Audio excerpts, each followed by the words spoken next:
that's fine. If not, we'll Yeah. record it and we'll be good to go. You let me know when you're ready.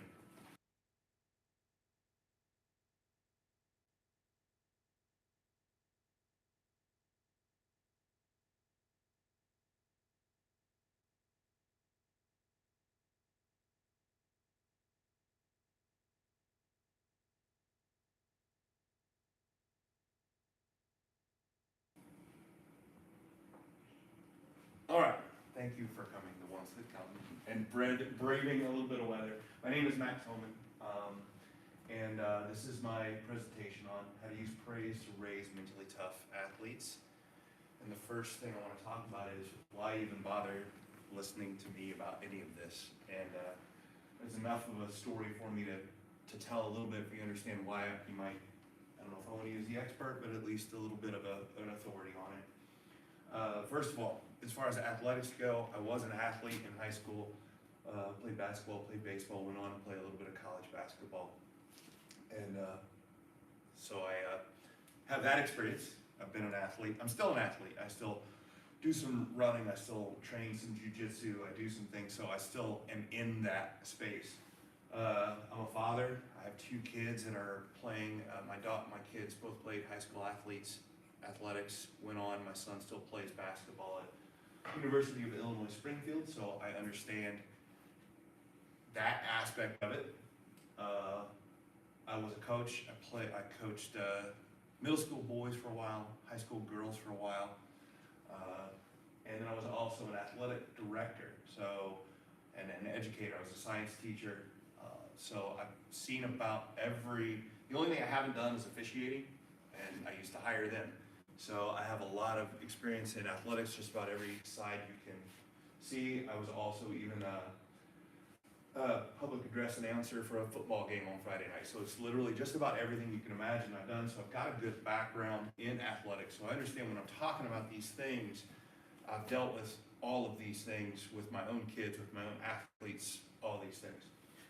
And then when we get into the mental space, I've got a very long story that I won't tell the entire story today, but when I was working as an administrator during the pandemic, which is enough stress as it was, in a 4-month span, I battled testicular cancer, was running the school, and had an ischemic stroke, leaving me not really able to speak all that well, really struggled with it, and had a lot of issues with anxiety, a lot of mental issues, as was probably expected for having to go through cancer, stroke, a pandemic, all in a 4-month span.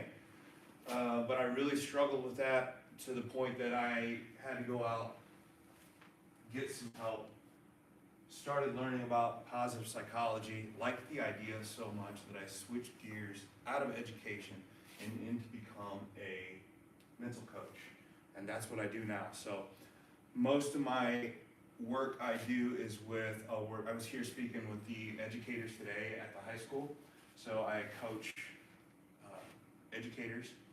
I coach athletes, as in I do mental coaching for athletes.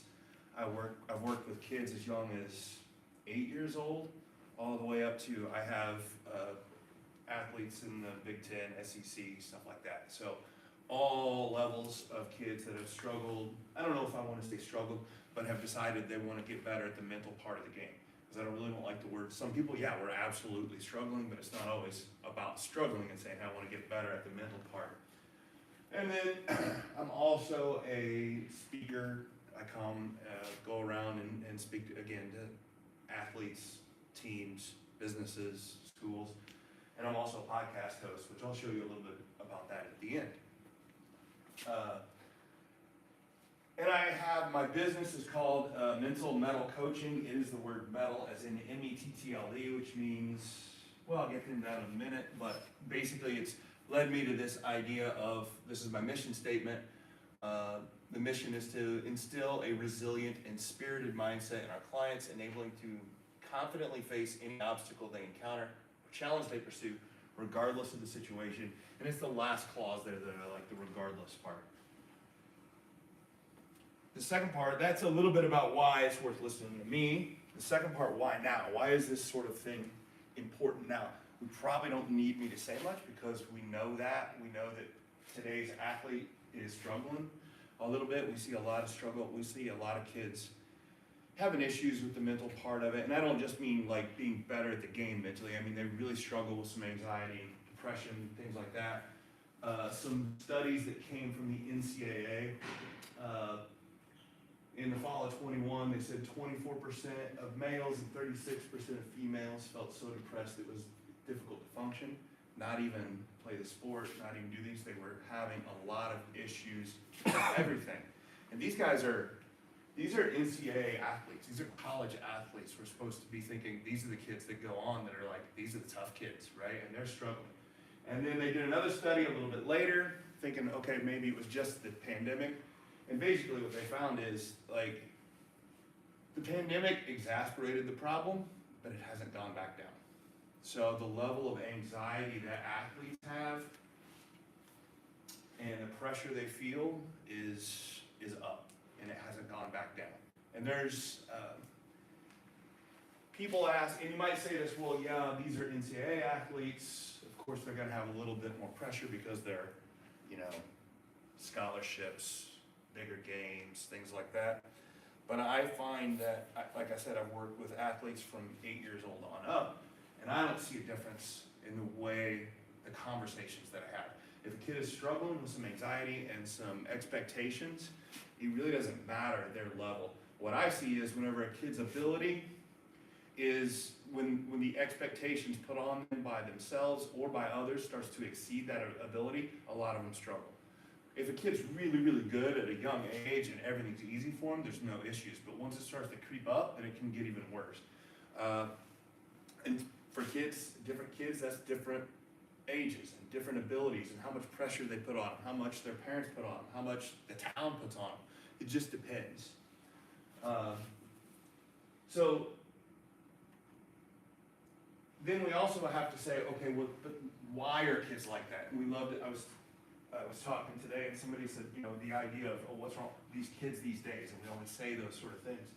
And we might want to say, well, kids are just soft any these days. And we can argue that point if we want to, but it's also no surprise when we start thinking about what today's athlete has to deal with. There's a lot of things on them. Think about today's athlete, a kid, let's talk about a high school kid, he's 14, 15, 16 years old, all right? The entire world they've grown up in, if we're talking about the news and stuff, they're being told that the world is gonna end about anytime, right? And that they don't have much hope for the future because of who knows what, And that's what they see every day.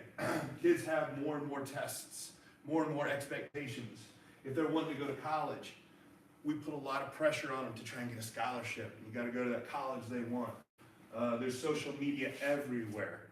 They're watching and seeing all these people that are, these guys, this NIL stuff and what's expected of them. And they are seeing constant comparisons. And they're constantly comparing themselves to others. And this is every day for their entire life. And not to mention the pandemic that you and I as adults are like, that was a rough year. That was a rough 2 years. If you're a 14, 15-year-old kid, that was 2 years of your life, and it's a huge portion of it. So when we look at this and we say, oh, what's wrong with these kids? I'm not surprised that they're struggling a little bit, all right? It's the situation they're put in. It doesn't do any good for us to say, what's wrong with kids today? They're just soft. So we have to address that. And when we address that, I know that we say, hey, kids need to be more mentally tough. We say that, we know what the benefit is. We don't really have to argue with that. But we have to, if we're gonna say, how do we get a kid to be mentally tough? We have to figure out what that definition is. Before you go anywhere, you have to figure out where you're going. I've got the arrows up here because it's kind of like putting in your GPS. If you said, hey, we wanna get somewhere, and you just take off and start driving, I'd love to end up at this spot, but if we don't know where we're going, what are the odds we're gonna get there? We have to be very intentional about what we're trying to get and what we're trying to build.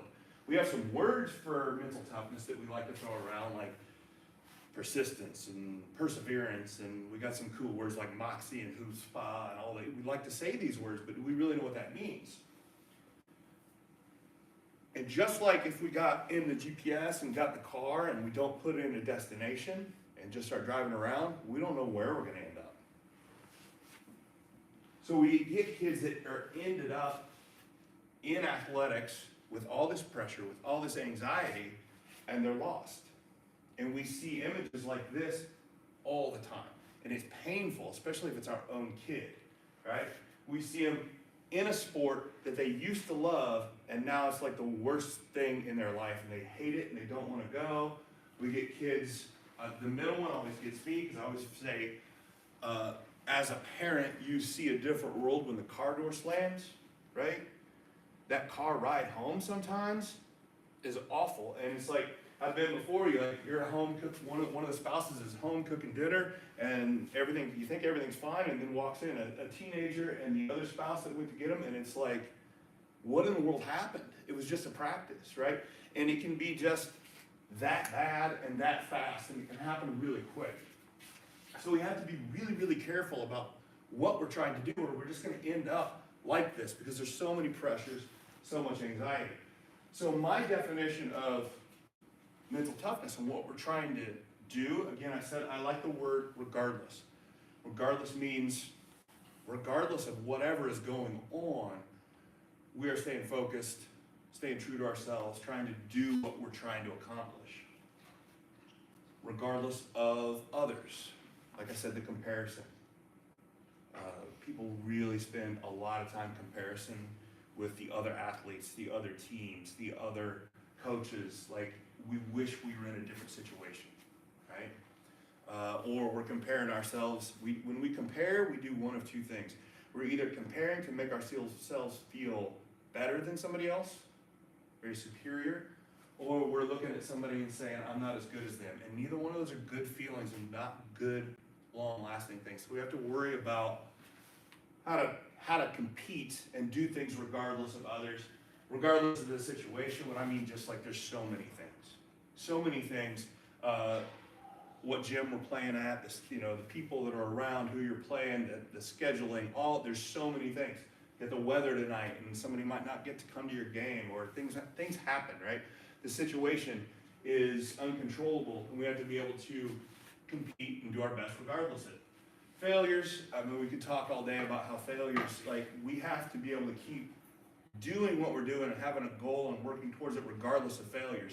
And it should even be more than that. It should be more than just the failures and just saying, being able to keep working regardless of that. We should actually get to the point where we actually see the failures and kind of say, this is how we get better. This is a good thing. Mental toughness isn't something that happens in a vacuum. You have to be able to do these things regardless of the fear. So we sometimes see kids that are very braggadocious. They have a lot of arrogance, right? A lot of false bravado. Those sort of things. That is not mental toughness, because it's in a vacuum. It's no pressure on it. So you have to be able to, regardless of fear, you have to be able to, again, stay the course. And this is probably a big one, I think. We talk about mindfulness now and how important that is. You got to be able to keep working regardless of a mistake that you just made or something that you're worried about happening in the future. These are all things. So when I'm talking about where we're trying to get for mental toughness, what I'm trying to say is you need to have a goal that you're wanting to do, have this competitive nature, and it has to happen and be steady and the same regardless of what's going on. And again, this is my business, and I love the word metal here. That's what I was going to tell you before. Metal, it's an old school word. It means a person's ability to face adversity in a spirited and resilient manner. Those words are really important as far as mental toughness goes, because what it means is, whatever that adverse situation is happening, I'm going to be resilient regardless of it. And I love the word spirited. Means you're going to be able to do that and have fun with it. So even when the situation is tough, we keep going. Now the thing is, we always talk about kids these days, and we talk about them having struggles with anxiety and really getting upset and things like that. But are we any better as the parents? Right? I've got these two pictures of up here on purpose because I want you to think about, I'm going to talk about neural pathways again because this is all part of coaching and all part about changing your mindset around stuff. Most parents probably have a situation where if they went to a game and saw a certain referee came in, they might go, I hate that guy, right? And you immediately start to be like, oh, this game is not going to go well, right? This guy never calls this, he always does this. We have this pathway, or we have this idea already developed in our brain, and it might be the same way about a coach, right? We love to watch our Illini, but how would you feel if that was Brad Underwood yelling at your kid like that? You'd be like, well, why is he yelling at my kid, right? And it's natural, we want to look out for our own and take care of our kids, but we have to really, like I said, I'm a parent, right? We really have to watch those thoughts if we don't want to pass that around to our kids and pass it down. And I'll explain a little bit how we're going to do that. So I've got this up here about, this neuroplasticity, these neural connections that I'm talking about. So our brains are, I got this roadmap up here, and the reason I've got it is we have connections that are like very well defined in our brains, right? I think it would be really good medicine for every parent to go to a basketball game on a Friday night, like a big, exciting basketball game, and have no care in the world who wins, and watch just the fans. The old block charge call, right? The hardest one in sports. Well, every block charge call, how is it that one half of the gym is going to hate it and one's going to love it, right? It's not because this ref is good or bad or whatever. We are rooting for our team. That's part of our pathway. We are preconditioned to want that call to come a certain way, right? It's a good thing in that we have this loyalty, but it also clouds our judgment, right? And it changes the way, and I'm not saying you shouldn't root for your team and root for your kid, but we have to really be careful because we have these ideas in our head that are very, very strong. And if you need to change, and your kid needs to do this as well, right? Your kid could go to a practice every day, a sport they used to love, but they got a coach they don't really enjoy. They don't enjoy the way this coach talks to them. And over time, we start building that pathway. And you have a kid that used to love soccer practice. And now every time you put them in the car to go, they're about to go into tears over soccer practice that they used to love, right? We start to build those pathways over the way we see some negative reinforcement, and we start to build those. You have to really be careful with it. You have to work to change that mindset, and the only way you can do that is through these intentional activities that we're going to do some tonight. Just a quick thing about intentional activities and doing things on purpose. So when we're talking about happiness and fulfillment, because your athlete wants to do it to be happy, and a lot of times we say, hey, we want to win games, but we also want them to be happy. There's a few factors that go with happiness. The first one, genetic. That might apply here with the parents, but really you can't change the genetics. It is what it is. But what I'm looking at is the difference in happiness and the way we become fulfilled in our lives.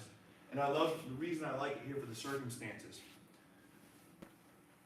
We think that we're going to, like, in a basketball game or a baseball game or a football game, these things are going to happen, are going to make us happy. But it's all short term, right?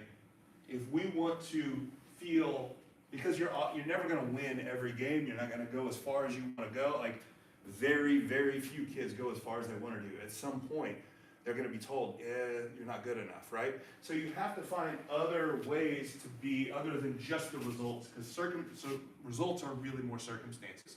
You don't control everything about the results. So you have to find ways to be more happy through these intentional activities that are regardless of these results. So there's two activities I'm going to do that we're going to try and build here that's going to be really helpful. The first one is we're going to focus on controllables, and the second one is going to focus on positivity. And that may seem like obvious, we're going to be positive, but I'll tell you where it's coming from and how it's different. If you are not a fan of Ted Lasso, you should be. I don't know if we've got many people. I love the show, but I really like his idea of believe. But it's a little simple to just say, hey, go out there and believe.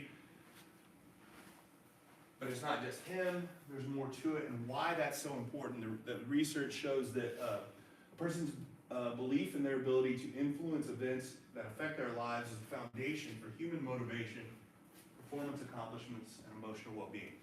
So if you and your kid can figure out how to believe in a circumstance or a situation, that's going to help them have more motivation, more performance accomplishments, and more emotional well-being. The trick is to believing is to make sure you have the right focus. Okay? So, what I want to do here, I'll get a little bit of audience participation here. When you're talking about your kid and talking about a game and the factors that can affect a game, I want to put them in one of two camps. They're either going to go inside this circle or outside this circle. What are some things that affect a game and who wins it? What do we got? The referee. The referees and umpires. Fantastic. Where's that go? Uncontrolled. It's go on the uncontrollable. What else? Fans. Pardon? Fans. Fans? Yeah. What else? Opponent's skill. The opponents, who you're playing, right? You could be having the best year of your life, but the Lakers come to town and you're playing your high school team. It's not going to matter. Who else? What else? Coaches. Coaches, right? For the kids' perspective, absolutely, it affects them. Where's that go? Depends on your position. Well, yes, right, but for the player, they can't control the coach, right? Yeah. Anything else? Your own focus. The Yeah, player's yeah, absolutely. Where's that go?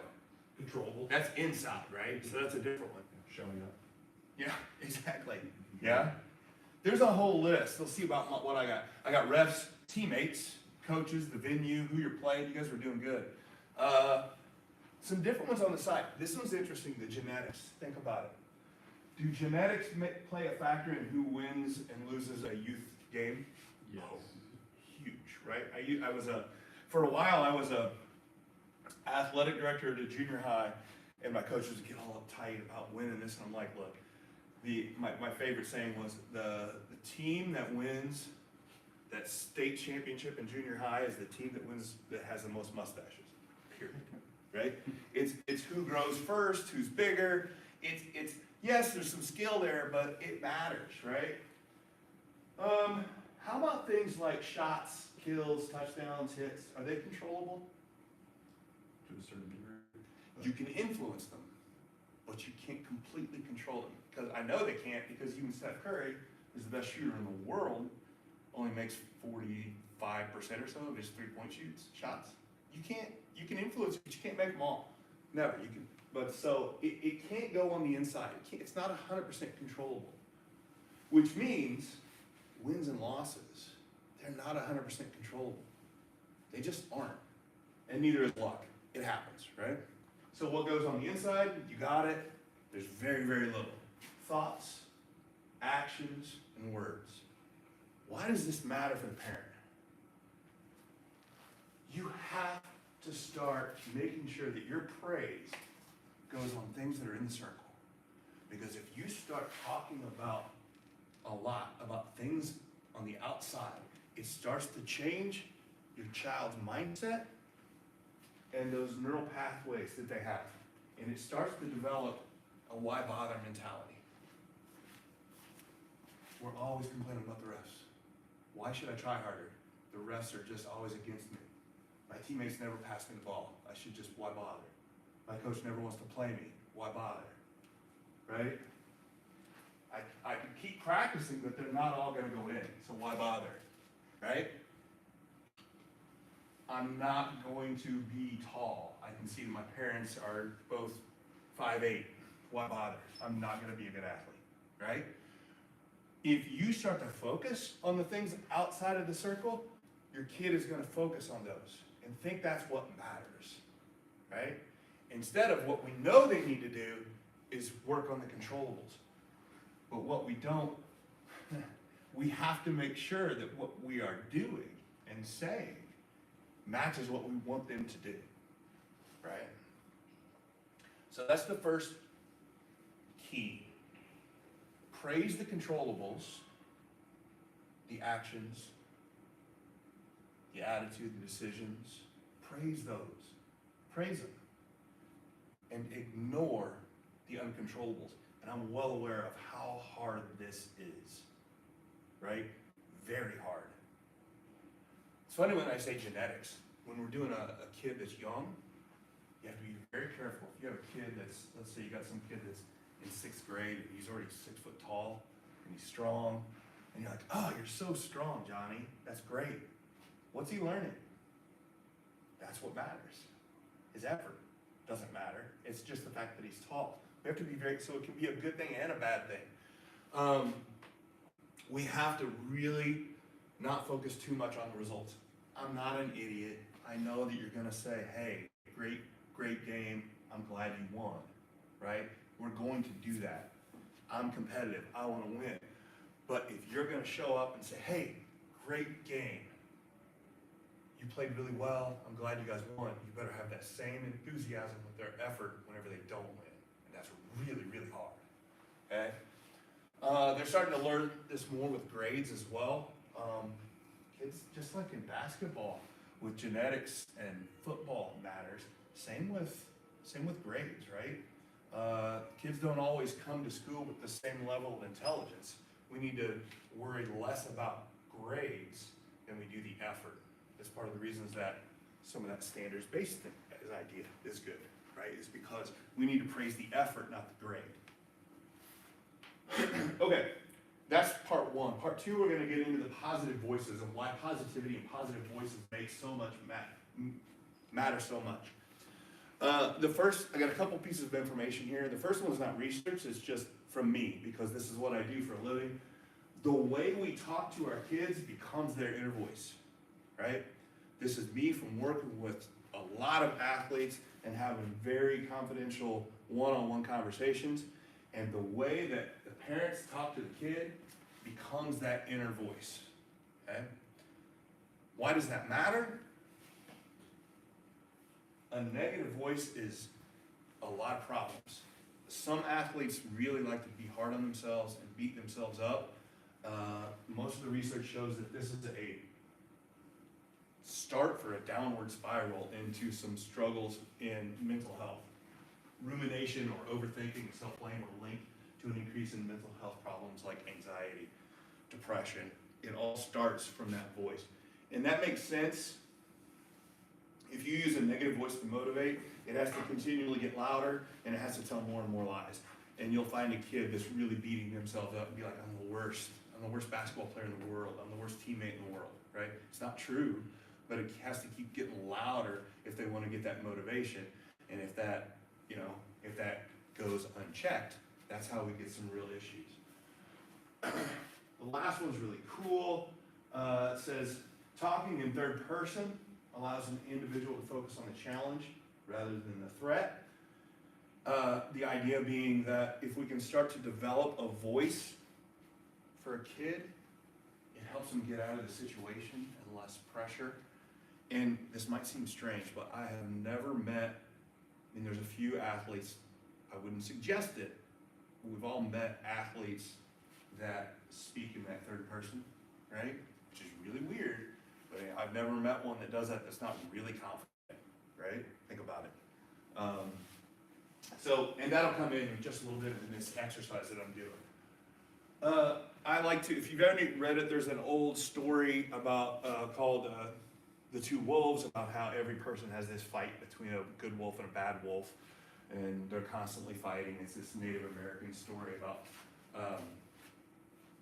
how they're fighting, and the one that's going to win is the one you feed, right? And it's the old the angel and the devil on our shoulder. We have to really be careful of that. I rewrote it for some athletes, just so that kids, and is it a little bit corny? Absolutely, but it also makes sense. So a long time ago, there was an old basketball coach that wanted to teach his young player, and important lesson. He said, I want to tell you about a special game that happens in each of us. The old coach explained, it's like a one-on-one basketball game between two players. One player is all about being mad, envious, jealousy, anger, sad, full of regrets, and only caring about themselves. The other player is about joy, peace, love, hope, kindness, teamwork, and helping others. He continued, the same game is happening inside you, just like it's happening inside of every other basketball player. The young player thought about it for a moment and asked his coach, which player wins? And the old coach smiled and said, the one you cheer for. Is that simple? Yes. But we need to keep a reminder that we have those voices in our head, and if we allow one to keep building and let it perpetuate, it's going to get better and get bigger, and it's going to be a problem. This is stuff I do with clients and all the time. These are some AI artwork. I work with the athlete, and we get together and we figure out some pictures to go with it. It's that third person to help them recognize their negative voice and then build their positive voice. And it makes sense if you think about it, like if you had a kid that's going up to the plate, what voice do you want in their head? We've got this negative voice that's talking about, why would you do that? You're the worst, I hate myself. Versus somebody who has a positive voice in their head that is talking about, it has a mantra that they have, like, hey, you just need to breathe, focus, use that third person, say, you got this all day. And it seems simple, but if we don't work on that, it doesn't just develop on its own. We have to pay attention to it. So what I want the parent to do is, here's some advice to do that, because I love to use the idea here, anytime you go on a plane, and if you pay attention to the stewardess, or the flight attendant, which we don't always do, they always talk about if the oxygen masks drop, what do they tell you to do? Take care of yourself first. Put yours on first, right? And then you worry about your kid. We need the same stuff for this positive voice. The same thing that we know our kids want to do, we have that same negative voice in our own head. You have to start working on this, right? You have to start finding ways to build that positive voice. It's not just telling your kid, you'll have this positive voice. If you don't have it, they're gonna sniff that out. It's hard to do. So some exercises I want you to do, actually just one really good exercise I want you to do. This idea called the 3 good things. It's all about gratitude and it's all positive voice. One of the best exercises, if you struggle with this and you're like, man, I really get uptight when my kid's playing and we get in the car and I just want to say something, you need to build that positive voice. This 3 good things exercise is a great thing to do. Talk about how when you meet them, each of you are going to do is find 3 good things that happened in that practice, 3 good things that happened in that game, and leave it at that. 3 good things. Start building that positive voice with some gratitude. Things you're thankful for. Things that went really well. It's a good exercise to start doing for every game, every practice. And you're going to have to start really practicing praising in your positive voice. You are not going to be good at this at first if you struggle with this. You're going to have to say, I'm going to start writing some words that I want to say, and I'm going to have to be very, very intentional with it. That whole intentional activity stuff, you have to work on it. It won't just happen on its own. So that's the second one. This is going to take time. You have to create a very honest, positive voice. I am not talking about a fake Pollyanna voice. I'm talking about a real, honest voice, and that takes time to develop. Especially if you've had a kid and you guys, like, it's a lot of animosity and you guys know after a game it's going to be tight. This is going to take some time to develop, right? You have to build that positive tone and remember that it's there to inspire and motivate. And also, with a teenager or something like that, remember, it's not all how it's it's not how it's how it's perceived, not delivered. So you really have to be careful. And kids are kids good at this? No, they're teenagers, of course, right? They're going to read into the situation the smallest little bit of negativity. You have to really work on it, okay? So when you start to do this, I put this together in this little graphic just to remember when you're creating praise for your kid, there's 2 questions. Is it controllable? Is it positive? Remember that circle of control, and a positive. It's a graphic just to help remember, because this is going to take some practice. Some things to remind yourself not to do before we do good. On the is it controllable? When you start to talk about something, you start to complain about something, is it in the circle? If not, skip it. I know kids need criticism and need to work on it, but we will get there, right?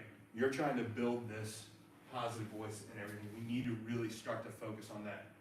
Don't worry about complaining, because when you do, you start fostering that anxiety, which will build.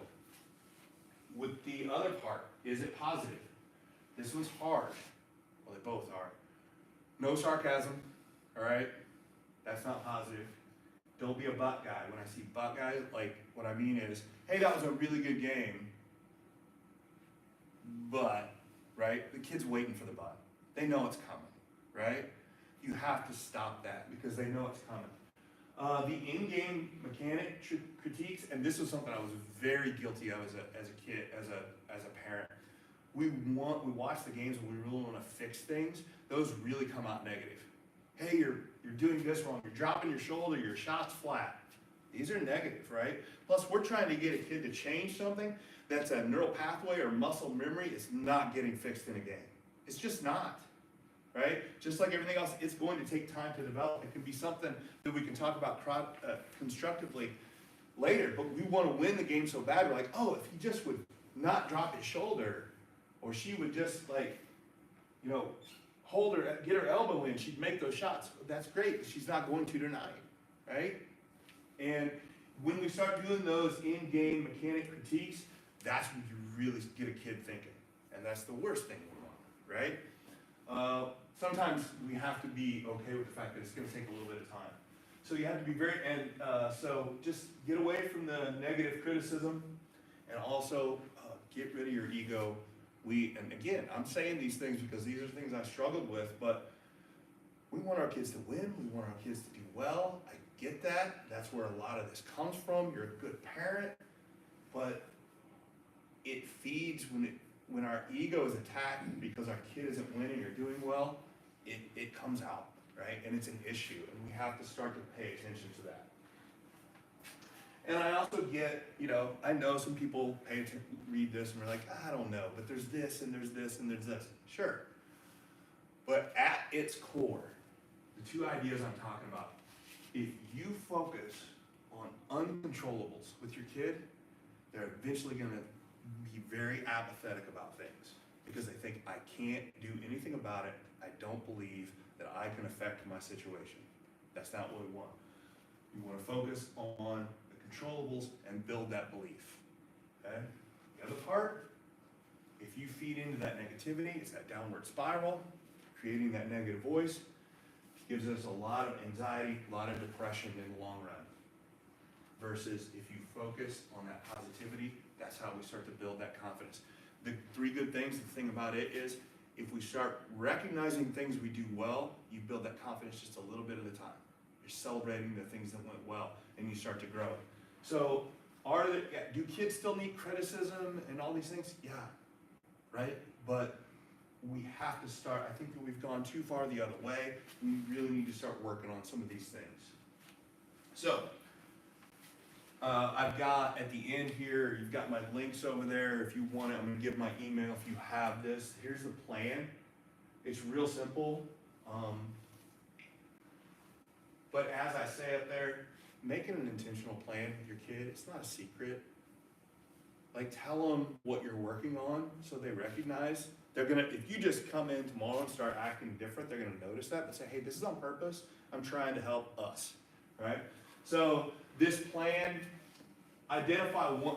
start small. Identify one controllable action that you and your athlete need to focus on. Identify one positive feeling and emotion that you and your athlete need to focus on. Create one or more controllable expectations that you and your athlete will agree upon. This is like, hey, starting out, like, hey, I'm gonna go at your games and I gotta yell something. What can I yell? Right? And work on it together. Hey, here's what I want you to hear. This is what, and make sure it's a controllable, something with their effort, something with their attitude. This is what I want to share. create a phrase or a mantra. This is a spot where a coach can really help, but something for your family, right? It means something to you guys, so this is something you can yell at, and who cares what anybody else thinks, right? This is how you're yelling with your kid, and it's got to be very positive and very controllable. Use it proactively and reactively. What I mean is use it proactively, like before a game. Hey, here's what we're focused on, right? Here's what we're doing. Proactive, and reactively for yourself when you're in game.